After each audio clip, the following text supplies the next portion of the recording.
A man navigating a post-apocalyptic wasteland after what appears to be a global, probably nuclear war/catastrophe. A man who is navigating said wasteland carrying a book. A ruthless villain who owns and runs a town as a brutal dictator, as a bully who wants to get a hold of said book. What exactly is the past, the present, and what is the future? We don't know as we follow this man along the journey, but we are able to piece some bits of it together. This is no less than Gary Oldman, Denzel Washington, Mila Kunis, Ray Stevenson, 2010, The Book of Eli.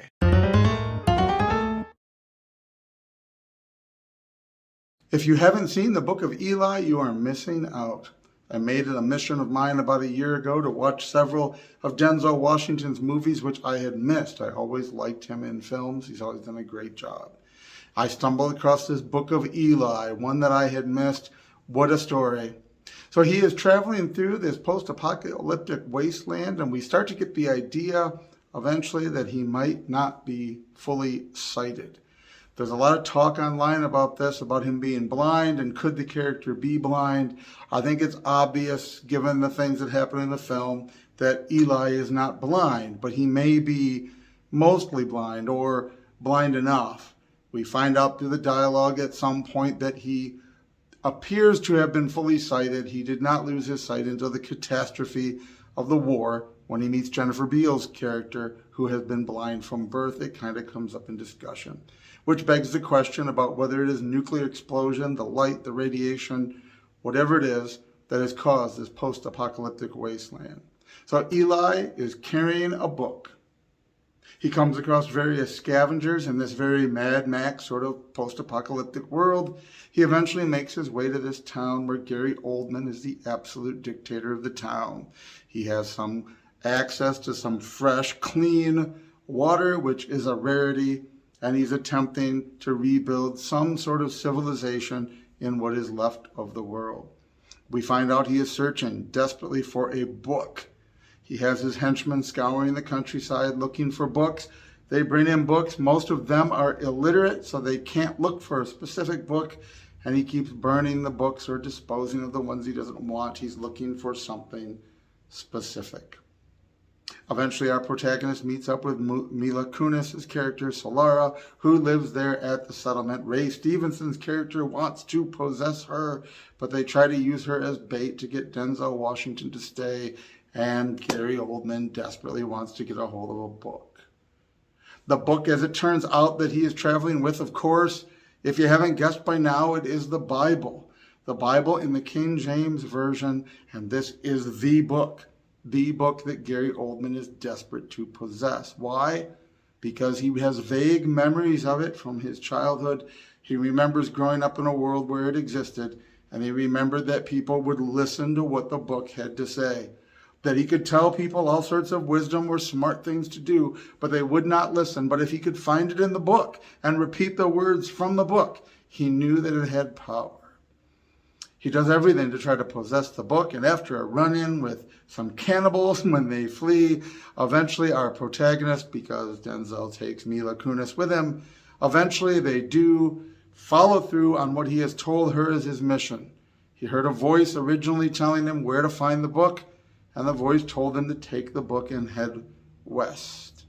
Eventually we learn that there is, on the island of Alcatraz, way west, about as west as you can get out there, literally on the water, there's a library being rebuilt. Enter Malcolm McDowell, great actor, has sort of a cameo here. Malcolm McDowell is a librarian, announcing that he has a copy of the King James Bible, even though he lost his Bible to Gary Oldman. It is then that we learn that Denzel Washington Eli has memorized the entire Bible, and he recites it. Clearly, again, however blind he is, his vision is not adequate to the task of writing it down, but he is clearly not fully, completely, 100% blind. He recites the King James Bible, and copies are able to be made in the printing presses. We see the printers being able to run, and at the end, Mila Kunis heads back to her long-lost hometown where Gary Oldman was dictator, at least, heads back there with the book. It's time to take the book home. What can I say? This is an incredible film. It's very well done. You can't lose when you've got Denzel Washington because he's a great actor. He's just good, and he's good in these roles, and this is one of them where it is action, but at the same time, it is definitely a film that is sort of about faith.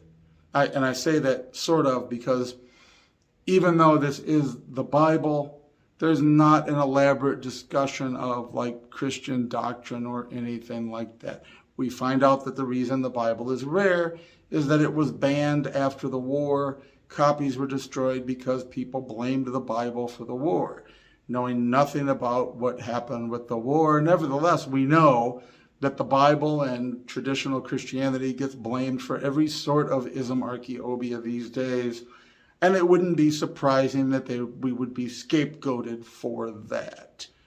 It is, however, a little bit difficult to believe that in all of his searching, Gary Oldman's character has only come across this one Bible finally, because no matter how they tried to ban it, looking at what's left of the world after that war, it's hard to believe there was any central authority efficient enough to get anything like that done to the degree it seems to have been done, which is sort of a bit of a plot hole or a mystery.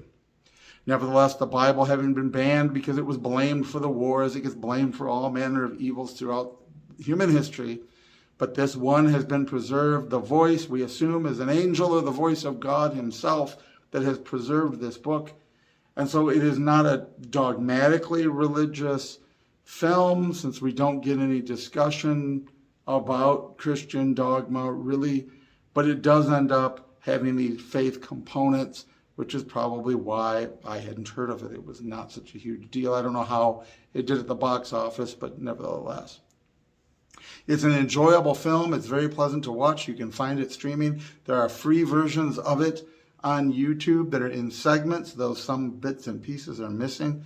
But you can find it, watch it, love it. Let me know what you think.